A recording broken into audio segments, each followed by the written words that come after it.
Eh bien bonjour à tous, on est reparti pour une petite session de Steelbook Custom, donc celle du mois de janvier. Sur le mois de janvier j'en ai effectué 13.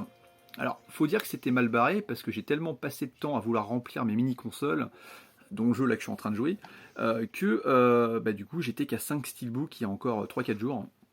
Et du coup je me suis dit je peux pas en présenter si peu, c'est pas, j'en fais toujours au moins une dizaine, mais je me suis rattrapé, je suis passé à 13. Vous allez voir que le jeu que je suis en train de jouer est complètement en lien avec les steelbooks que je vais vous présenter. Donc, sans plus attendre, on va lancer le générique. Restez bien jusqu'à la fin parce que j'ai pas oublié le steelbook du vainqueur, hein. Il est fait aussi forcément. Je vous dis à tout de suite. Je mets 2-3 petits coups de tatane en plus là et on est parti pour le générique. Allez, go!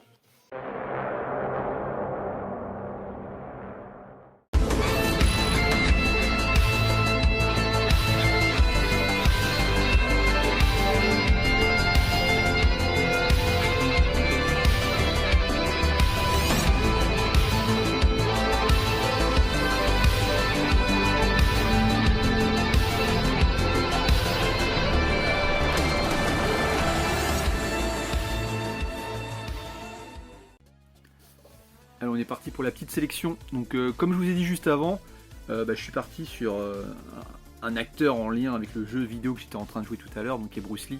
Je me suis refait la saga intégrale de Bruce Lee en custom. Alors voilà, le premier, Big Boss. Alors je me suis refait tous les films Bruce Lee dernièrement. C'est vrai que au niveau du temps, je suis plus en mode jeu vidéo en ce moment, donc je regarde très peu de films. Mais ça revient, moi c'est par période. Hein. Et je me suis refait la saga Bruce Lee, je voulais la re-regarder avant.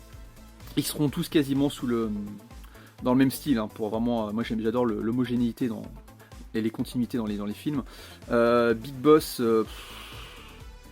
c'est pas foufou, hein, je l'ai re-regardé, ça a vachement vieilli, les montages sont vraiment dégueulasses, notamment mention spéciale à une scène où il rentre dans une cour où le propriétaire possède toute une armée de chiens qui vont attaquer Bruce Lee.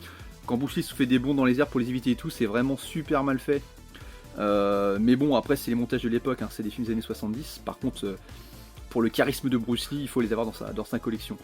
Je les ai pas mis dans l'ordre les films là, je me rends compte. Le jeu de la mort 2, alors le jeu de la mort 2 c'est un peu particulier, parce que si on prend la vraie filmographie de Bruce Lee, il compte pas vraiment, il a été fait 10 ans après sa mort. C'est juste qu'ils ont utilisé des rushs de lui dans différents films qui étaient non utilisés pour faire un montage où il est censé jouer dans la première demi-heure, donc c'est un mec qui le remplace qui est filmé de dos, et tantôt ils font des plans de face avec sa tête, c'est dégueulasse au niveau du montage, c'est censé lui rendre hommage mais c'est pas forcément bien fait, mais après si on enlève ce côté là, pour moi c'est un gros nanar. Et c'est con à dire, je l'ai plus aimé que Big Boss, parce que Big Boss se prend un peu au sérieux, et puis c'est son premier film et c'est très vieillot.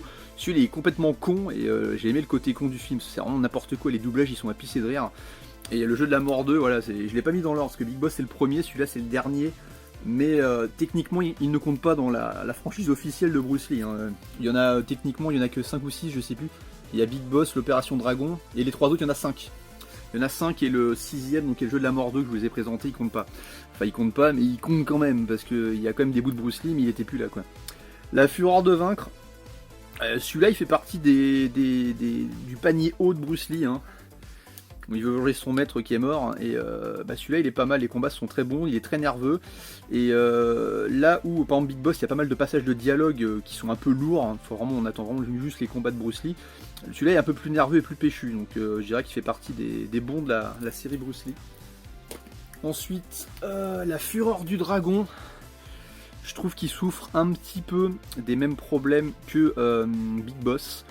Peut-être que les fans purs et durs vont dire ah non c'est génial et tout, c'est juste que pareil, tous les dialogues qu'il y a entre eux qui meublent avant les combats, c'est pas forcément très intéressant au niveau du scénario. Par contre celui-là vaut son pesant de cacahuètes, on va dire, quand il affronte à la fin Chuck Norris, qui a vraiment trop la classe avec son petit pantalon moitié pas de def et sa petite chemise. Le combat est vraiment sympa, là, une espèce de colisée à Rome je crois, et franchement lui pour le combat final c'est cool, après le reste du film c'est compliqué. Et enfin, le dernier que j'ai fait en custom, c'est le jeu de la mort. Donc c'est le film, c'est son dernier officiel, où je crois qu'il est, c'est dans celui-là qu'il est mort. Donc je crois qu'il n'y a que 30 minutes de filmé avec lui, qu'ils ont réussi à dispatcher par-ci par-là, donc il n'est pas forcément très présent. Avec le fameux combat contre Karim Abdul-Jabbar, hein, le basketteur. qu'on retrouve aussi en copilote dans Yeti Not Pilote dans l'avion, je crois que c'est le même acteur.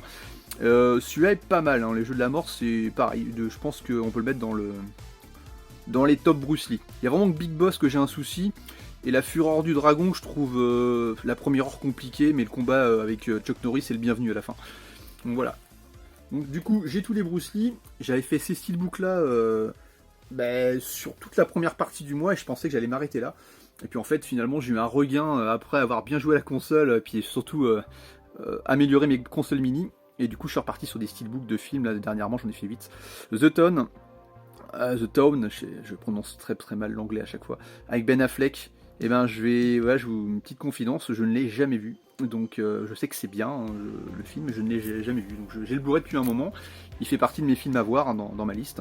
Donc voilà, je me suis fait un petit custom parce que voilà, je pense que je prends pas de risque, je pense qu'il fait partie des bons films et j'adore Ben Affleck en tant qu'acteur et en tant que réalisateur aussi. Après, de toute façon, quasiment tous les films que j'ai montrés, il y en a plein que j'ai pas encore vu, hein, donc je les ai fait dernièrement, c'est des films que j'ai reçus récemment.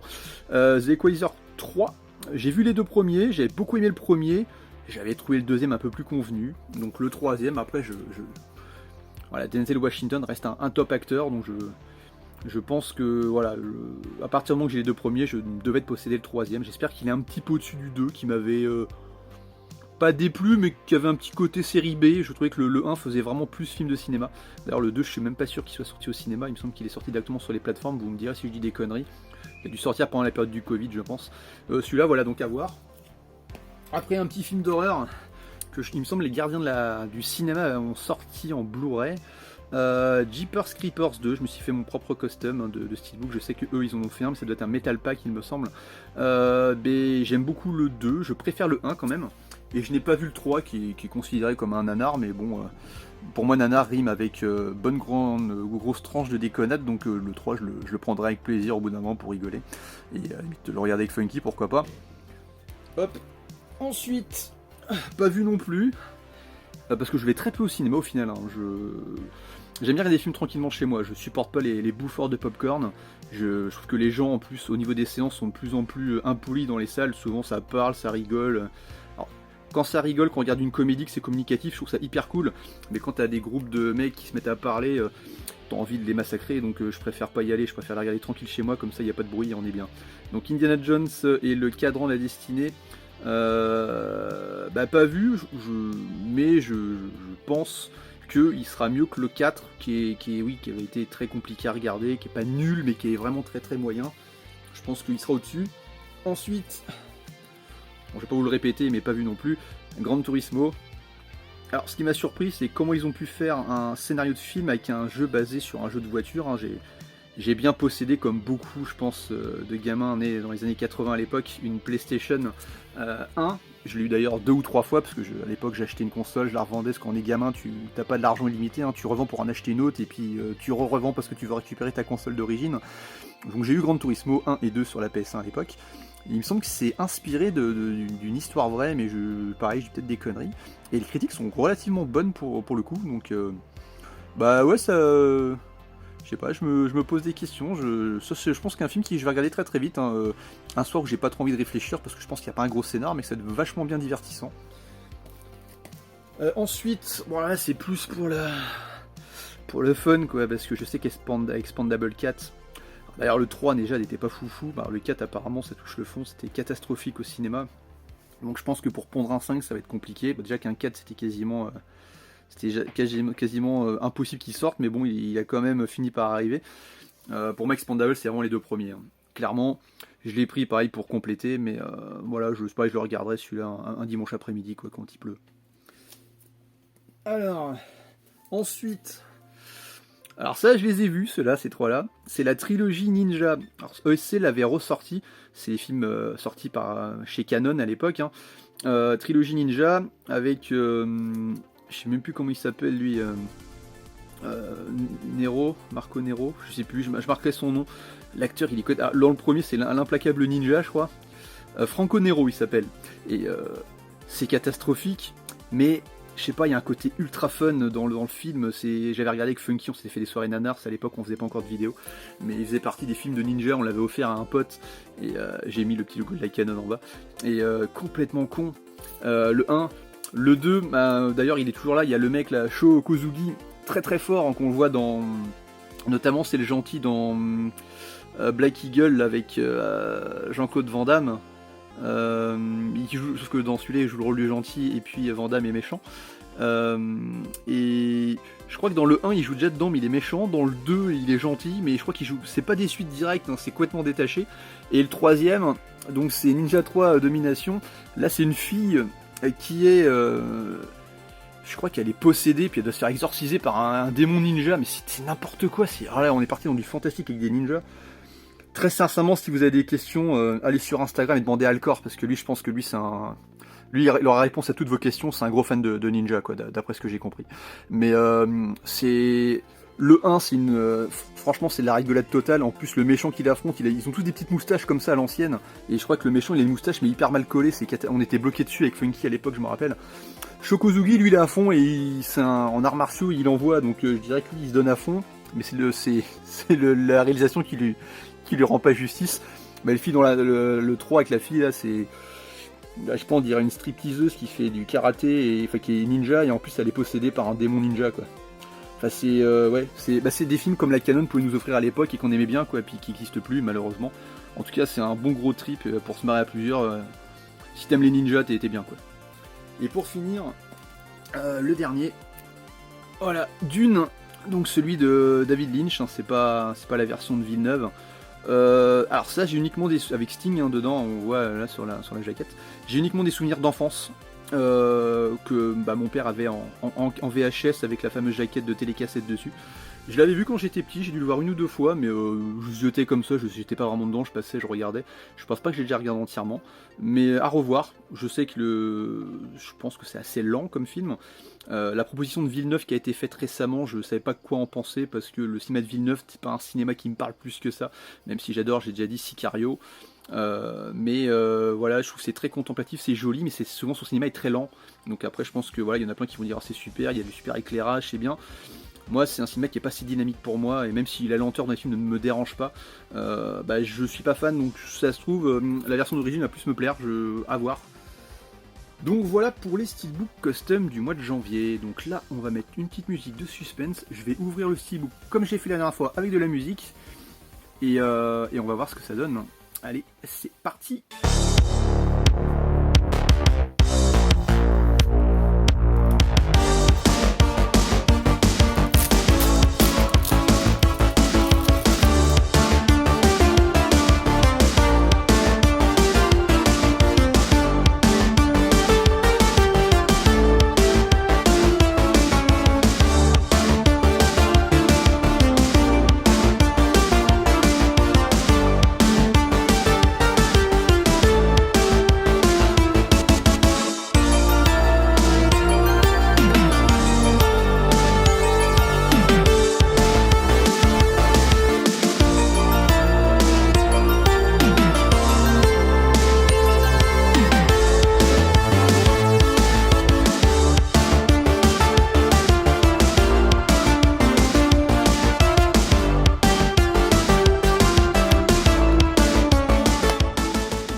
Voilà, hein. Le vainqueur a remporté le film Christine, hein, de John Carpenter, qui est tout simplement mon film de Carpenter préféré, hein. Sans problème. Après, j'aime beaucoup aussi les aventures de Jack Burton dans Les Griffes du Mandarin. Mais voilà, je possède un steelbook, moi, de ce film-là, un steelbook Amazon Italie, qui est pas terrible, hein. Je mettrai une photo si je retrouve, parce que là, le temps de bouger, vu que je suis bloqué, j'ai mis une chaise avec un truc, donc je vais tout casser, sinon la caméra va tomber. Mais donc bravo à Movie Vinyl World, je crois. Je dis peut-être pas les... C'est peut-être Movie World Vinyl ou Movie World Vinyl, je sais plus. Je mettrai ton nom pour de vrai, parce que moi et les noms, en fait, je m'en rappelle avant de faire la vidéo, mais je me rappelle plus quand je vais la faire. Donc j'espère que tu m'excuseras. En tout cas, félicitations à toi. Comme les autres avant toi, n'hésite pas, n'hésite pas, mets-les-moi même tout court, parce que si tu me l'es pas, je pourrais pas te l'envoyer, tes coordonnées, pour que je t'envoie ça en mondial relais au plus vite. Donc j'espère qu'il te plaira, hein. Encore une fois, ça reste du custom, c'est pas... Si t'es collectionneur, c'est pas un vrai steelbook. Mais bon, voilà, si tu l'as pas et puis que tu es fan du film, j'espère qu'il te fera plaisir. Il sera envoyé dans une pochette plastique. Et puis tu pourras insérer la galette du film que je pense que tu possèdes déjà. Donc pas hésiter, hein, comme d'habitude, à mettre un petit commentaire pour les prochaines vidéos des steelbooks custom qui vous ferait plaisir. Et je fais un tirage au sort à chaque fois en fin de mois. Puis début du mois qui suit, quand je publie la vidéo, j'annonce le nom du vainqueur. Donc je vous souhaite à tous un excellent dimanche, hein, parce que la vidéo est tournée ce dimanche-là, on est le 4 je crois. Et puis elle va être postée dans la foulée, hein, c'est facile à monter, c'est du copier-coller à la suite, j'ai pas besoin de faire un montage de fou pour la poster. Je vous souhaite une excellente soirée, une bonne semaine à suivre, et puis je vous dis à bientôt, allez salut.